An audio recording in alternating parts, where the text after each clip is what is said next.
Between oceans heating up and sea ice shrinking lies a predicament that's impacting me and you every single day. You know, right? Those trendy winter boots and fur jackets, our vacations, air conditioners, gourmet desserts, daily staples, and even increments. All of this and more is being gobsmacked by climate change. The world is heating up like never before. The United Nations Weather Agency, World Meteorological Organization, said in its annual climate report that average temperatures hit the highest levels in 174 years of record keeping by a clear margin. There's a red alert out there for the world, and 2024 could break all climate records of the previous years. This annual report shows that the climate crisis is the defining challenge that humanity faces. And climate change is now impacting our clothes and colas as much as commodities. And that has led to barometers in company boardrooms heating up.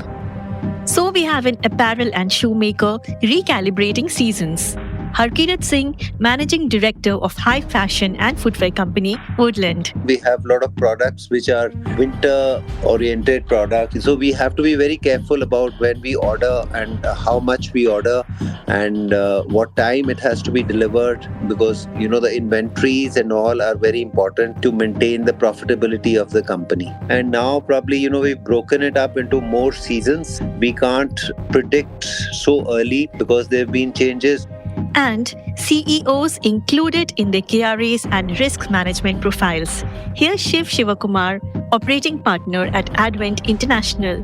I think the question of sustainability is there in every boardroom discussion. Are we having sustainable products? Number one. Are we sourcing sustainably? Are we distributing sustainably? Are we actually nudging the consumer to ensure that the consumption is sustainable? And of course, several others willing to make a punt on the weather. Here's Jatin Singh, founder and chairman at SkyMet Weather Services. So I would imagine that once the weather derivatives market picks up, a derivative market will allow you to bet for or against a weather event at a particular time, at a particular place. We navigate through all this in this episode. It's Thursday, the 28th of March. I'm Ratna Bhushan from the Economic Times, and you're listening to The Morning Brief.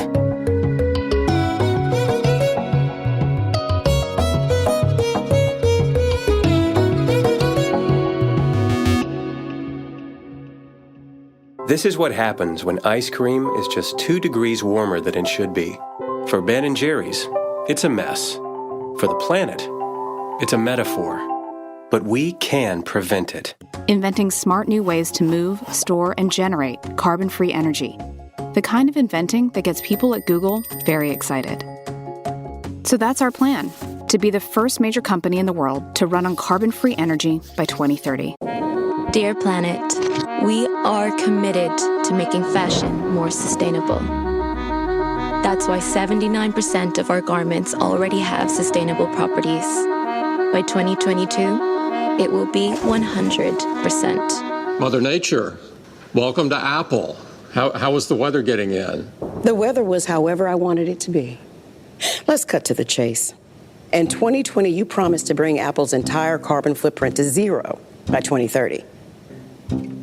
Said we have a profound opportunity to build a more sustainable future for the planet we share. This is my third corporate responsibility gig today, so who wants to disappoint me first? News agency Reuters reported last fortnight that Spanish retailer Mango is adapting to clothing in sync with wild climate swings. The clothing industry used to work according to clearly delineated seasons, but global warming means it needs to adapt to periods that include a mix of hot and cold temperatures and produce pieces that reflect those transitions, Mango chief executive Tony Royce told Reuters. So, as if hot fashion trends changing swiftly more than ever before wasn't enough, there's weather that's altering fast fashion at lightning speed. Seasonal losses and inventory pileups are the big risks, and weather forecasting is a crucial element of fashion trends. Here's Harkirat Singh. I think it is a major issue, and all the brands are working towards it. Of course, Woodland, as you know, as we are a pro planet initiative company, so we are very concerned about the environment and the climate change. It is a problem, especially when you forecast your products and all. So a lot of changes have happened in the past few years for this. Right. So, Harkira, tell me, how is climate change and unpredictable weather impacting fashion trends compared to even 2 years back? It's actually been a slow change, and we've seen it. If you see over a period of 10 years, so like the winters have started reducing and the severity of winters has started reducing, and there have been changes. So we work towards it, like since in Woodland we have a lot of products which are winter oriented products like jackets, and we do outdoor products which are technical products.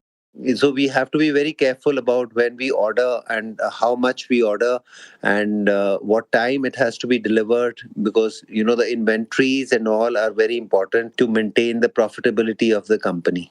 We have to order almost a year and a half before the season, because it takes time to produce. So it's a long process, but of course, earlier it used to be summer and winter, and now probably we've broken it up into more seasons, because we can't predict so early, and because there have been changes, so we predict that we might sell these many number of jackets, but winters is low, so all those jackets are not saleable, and we have to carry them for the next season, which is very difficult. So what we do now is, what we've changed our way of planning is that we've shortened the periods what we predict. But of course, every time you can't be very lucky, so it's Yeah, you yeah, know yeah. you know yeah. So that's an issue. Yeah, that's an issue which I think all the brands are suffering. But I think breaking up the season is the easiest way, because then you don't suffer too much. Right. So, from what I gather, risk management is crucial, which was not the case. Climate risk management, right? That is an intrinsic part of strategy. Yeah. See, earlier we used to order, for the winters all together. For the winter season was always been ordering is been done about a year prior to that season, and it was coming in one lot. So the lot sizes have become smaller, and according to the change of the weather, so instead of bringing in all the products together, they have started coming in a staggered way.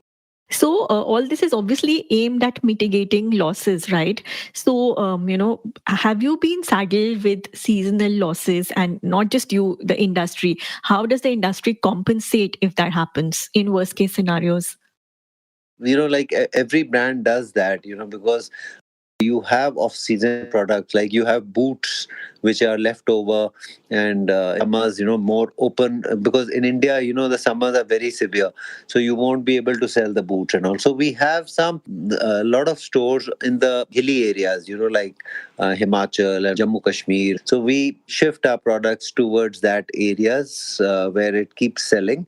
Other than that, we have factory outlets, and we have discount stores where people are looking for offers, so they don't mind buying a jacket even in in say July, because they see in they'll need it in winter. So those products keep selling at discounts in these stores, so instead of just keeping those stocks, because nowadays fashion changes very fast, so last season cannot sell at full price in the new season, so we have to liquidate those products. So of course we have to build in that kind of a thing in the price, and then sell whatever is not sold in the season at some discounts. And my last question, Harkirat. So I just want to know, like, do you have specific teams, dedicated teams only doing weather forecasting versus, earlier? So because it is so crucial to your mix right now. See, of course, we have merchandisers who are, like doing certain products. And when it comes to winter products and all, they are super careful. and they do their research and all. So of course they're not proper forecasters, I would say, but then they rely on information, and of course the best is to rely on how they see the past 2 3 years, how the trend is going. So it's a formula which you learn with time, and of course you have to rely a lot on predictions.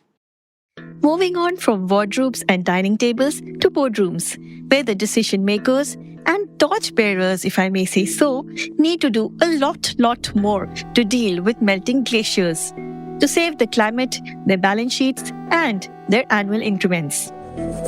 Over to Shiv Shivakumar. Shiv has led PepsiCo for 4 years. I asked him if climate change is the single biggest risk on balance sheets today. I don't know whether climate change is the single biggest risk on balance sheet, but all I can say is it's the single biggest risk to the whole world. For example, just take two unrelated incidents which all of us are reading about. First is the water crisis in Bangalore. Second, I don't know if you read yesterday, Rio de Janeiro reported a temperature of 62.3 degrees. So what this means is that there is a price for development, and there's a bigger price for unchecked development. So I personally believe that everybody is worried about it. And if you honestly ask me, I think the government has done something sensible in asking the top 1,000 listed companies in India to report the BRSR. So, BRSR, can you just explain what that is for our listeners? This is the business reporting and sustainability reporting. India has 5,200 listed companies, and the government has said that the top 1,000 have to report the BRSR against a scorecard. They have to report it to the board and they have to report it to the stock exchange. Now, what this means is that we need a lot more sustainability professionals, and companies are being held to account in terms of saying what is the impact of their actions, okay, in terms of sustainability. So this is an initiative for the first time anywhere in the world, and I personally believe it's a good initiative. That's very, very interesting. But it gets me to my next question. So, unseasonal rains, warmer winters, extreme summers, like you said, 62 degrees, all of that is here to stay, and it's much of it is unpredictable.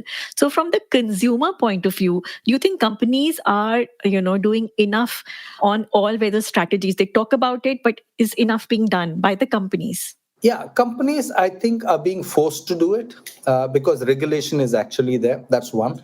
Second is information and social media is pushing companies to do a lot more for it. That's the other one. For example, if you were to take a flight, Ratna, it actually will tell you the total emissions by flight, saying you're taking this flight, the emissions is so much X. You take that flight, the emissions is Y, which is less than X. And finally, the big concern for all companies is, do I get a premium for being sustainable? The only geography in the world where we are finding that you get a premium, whether it's for an apparel or whether it's a car or whether it is shoes or anything, is Europe. In most parts of the world, and certainly in India, by saying you are green and sustainable is not getting you a premium. So I think companies will have to figure this out. The second thing I talked about is, are companies doing enough? I think the apparel industry is doing a hell of a lot globally. And I would personally credit Uniqlo and Zara for really leading the charge. The middlemen or the trade, like H&M and M&S, they're actually doing a lot. They're saying, hey, Ratna, come and give back your old clothes, 10, 15 of them. We'll give you 2,000 points, and against that you can buy something. Apparel. So like that, the whole value chain will have to contribute, not just the end brand. Absolutely. So, coming to my next question, Shiv, you've led some of India's largest consumer companies over the years and are now at the forefront of many large boardroom strategies. So, are all weather strategies and is climate increasingly part of KRAs of CEOs and part of all board meetings? I think the question of sustainability is there in every boardroom discussion. Are we having sustainable products? Number one. Are we sourcing sustainably? Are we distributing sustainably? Are we actually nudging the consumer to ensure that the consumption is sustainable? So these discussions are there very, very much. And some of the North European companies have been at the forefront of this for many years, Ratna. For example, I can tell you from my Nokia days, in 2006-7, Nokia made its cell phone boxes much smaller. As a result of which we used less paper, less wood, as a result of which we were able to pack more boxes into a truck. By just that one action, Nokia took out 5,000 trucks from the roads at the end of that year. I give you a stat, Ratna, to answer that. In 1960 to 1970, a CEO would be measured on a maximum of 5 to 10 measures. Today, a CEO is measured on something like 50 measures, 50. Every man or woman with a suitcase wants a measure in the reporting format. Has that made the job of the CEO much tougher? Yes, definitely. However, has that made for better improvement in company results? The answer is no. So we are measuring a lot because somebody wants it reported, but we've lost the meaning of the measure, is my sense, in many a case. The WMO report says 2023 was the warmest year on record, with the global average near-surface temperatures at 1.45 degrees Celsius, with a high margin of uncertainty above the pre-industrial baseline. It was the warmest 10-year period on record. What does this mean for India? What's the, so to say, weather forecast? And what are we doing about it? Here's Jatin from SkyMet. He tells me if there's a crisis, there are solutions too. So to start with, Jatin, you've been watching the weather changes for a while now, beyond predictions. How have the patterns changed? You see, you need to understand that the average precipitation has gone down for what used to be for monsoon, June, July, August, September, from 890 millimeters to 868 millimeters over the last 4 years. So it's raining relatively less. The other thing we have seen is that the maximum temperatures, especially in summer, have started reaching in some places consistently 50 degrees Celsius. That was unknown. The other statistic that if you look at is that your winters are not as severe as they used to be. So, it's generally a warmer planet and it is a relatively drier planet. Mind you, this is also at a time that over the last 20 years, your per capita usage of energy has increased. Your per capita usage of water consumption has increased. Your built-up area, your urbanization has increased at a rapid rate. So a lot of the changes that you're seeing are anthropogenic in nature. And you've also had an increase in the number of extreme weather events, so extreme heat wave, extreme flooding. So one of the statistics that is culled out of monsoon is that the averages on a grid is about the same, but the number of rainy days has gone down. So effectively, you're looking at long dry spells followed by extreme wet spells, which averages out over a 3-month, 4-month period, but wreaks havoc on the agricultural cycle of a crop. The other thing we've noticed is the number of cyclones appearing in the Arabian Sea has increased. So these are the larger, broader patterns that I myself have noticed over the past 20, 21 years. And Jatin, what's your prediction for the Indian summer and monsoons? So monsoon is going to be okay. I have more confidence about this monsoon forecast than I have about the summer. I don't think the summer is going to be that intense. I think you might even have summer thunderstorm events coming in that might, I'm completely guessing this. I have more scientific basis for monsoon. On summer, it is just a gut feel that probably temperatures will not spike that much this year. Because the winter, March is so cool. March is, you're getting into Holi and in the mornings it's still cool. Temperatures in the morning are still 26 degrees Celsius. It is still snowing in the mountains. So I don't think we're going to have a very intense summer this year. I think it's going to be relatively easy. Right. So what can companies do to deal with the onslaught of climate change? Look, Indian companies will do nothing to deal with this. It is an additional cost. The company will do something because the government will make it do it. There has to be regulation to reduce carbon footprint. There has to be regulation to use certain kind of technologies to cool their premises, to use certain kind of materials, to put restrictions on water usage, to improve the quality of the surroundings, of the quality of life for the people who work for them. It is for the public and the government to champion corporates that make climate positive choices. Talking about corporates, you said that it's, the public sector, the government has to obviously, champion such causes. I'm reading about your recent collaboration with ITC. Can you elaborate a bit on that? And what are the other companies you're working with in this domain? It's a weather forecasting contract. We give weather forecasts that they go and give to the farmers. Then we work with banks where we look at targeted institutional credit to farmers. Then we look at insurance companies, where we basically help the insurance companies settle claims and to price their products more efficiently. We work with the governments directly, setting up hydrometeorological observation stations. We work with disaster management departments, providing forecasts in both Nagaland and Kerala. I mean, those are the things that come to my mind. We work in energy to help in energy distribution, both in the renewable and non-renewable space.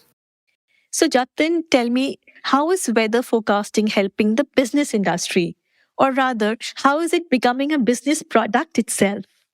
The business is of structuring financial products that protect you from climate extremities, which is basically a fintech or a financial engineering business, which will protect your property, which will protect your stock, which will protect your supply chain against variability in short and long-term climate changes. Now, that is an evolving business because that business is of two types. One, I use data as strategic piece to plan, but there is an inherent limit on how long I can forecast for. Or I buy derivative insurance product based on triggers of extreme weather, or I actually trade on the weather derivative exchange for time frames for weather which I cannot see, but I can get affected by. And that is where there is an index which Skymet and NCDX is coming up with. Probably will start trading in this monsoon. So I would imagine that once the weather derivatives market picks up, a derivative market will allow you to bet for or against a weather event at a particular time at a particular place. Now that weather event is an unknown. So depending on where the cards are on that day, on that event, the values will swap with each other. And therefore it will allow people to speculate on the weather. And I think that will create some kind of a financial instrument to safeguard yourself from variability. Absolutely, Jatin. Which brings me to my next question. Beyond predictions and estimates, is unpredictability the new normal? I mean, is it a given now? You need to look at time scale and you look at seasonality. Is the climate going to warm? Looks like. I'll again say looks like. You could be like at the age of 60, we might find that 10 years there was actually cooling. You see, climate change, I mean, the people who work in climate change, anybody in weather climate will tell you it is not a perfect science. In terms of weather predictability, yes, weather predictability has massively improved. I think you can do a very good kind of hourly precipitation forecast for about 4 to 5 days. You can put a very good daily precipitation forecast. Precipitation is the most difficult thing to forecast over the next 10 days. You can do monsoon forecast very accurately, about 70 to 80%. That is in April, tell what June, July, August, September will be. And that is the end of it. You cannot do a monthly forecast. I cannot tell you how intense the summer will be. And there's no technology in the horizon that can actually tell you that. So there are time scales within which this works. And there are time scales within which we'll see if it works. Coming back to some data, climate change has led to an estimated 800 to 900 crore loss in tobacco exports alone. I just read it the other day. There are other such data which is available on multiple other categories too. So, you've already talked about the evolving, sort of business solutions. Can you just elaborate a bit on what these could be? In terms of losses? Like I just mentioned about tobacco losses, this is tobacco export losses. Ratna, I do not believe in estimated losses. Who estimated it, on what basis? I think it is also an opportunity because varieties have changed. Warming also creates other opportunities. I don't think climate change, depending on which geography you're in, is all bad news. I actually don't. From agricultural productivity, it's just that how you do things might change. But I'll give you a simple example. Rajasthan, if you look at the average precipitation in Rajasthan over the last 20 years, between 1980 and 2024, you realize it rains in Rajasthan far more often. Now, that is because there's heating or there's some kind of moisture feed or something in the meteorological or the air chemistry has actually changed. So is it really bad for Rajasthan or Gujarat? Gujarat, if you look at precipitation in Gujarat and Rajasthan, the precipitation is higher. UP Bihar is the one that has gone down. UP Bihar and Bengal, it used to rain far more than it was needed to, or Northeast for that matter. I don't buy that. You need to look at actual productivity over the years. And also technologies have changed, right? Our capacity to tolerate the high-yielding varieties, the agriculture practices, the fact that the government has done so much work in safeguarding the farmer against climate variabilities. So I really don't buy that. It might not be as bad as we think it is, at least the way it is being shown. Climate change and global warming are disrupting strategies and redefining annual boardroom targets like never before. On the flip side, weather events are also leading to new technology and out-of-box solutions. We're bracing for red-hot times, but as WMO's Secretary General Celeste Saulo says, it's not too late for humankind to live in balance with nature. Adopting a net zero approach with a transition to renewables is a must, and every young person on earth needs to engage, she says. That's all we have for today. You've been listening to The Morning Brief, and I'm your host, Ratna Bhushan. This episode was produced by Suroini Jain. Sound editor, Rajas Naik. Executive producers, Anirban Chaudhary and Arijit Barman. The Morning Brief drops every Tuesday, Wednesday, Thursday and Friday. Do tune in to ET Play for all audio content, including The Morning Brief. You can listen to our podcast on all major podcast streaming platforms. Thank you for listening and have a nice day ahead. All external sound clips used in this episode belong to their respective owners. Credits are mentioned in the description.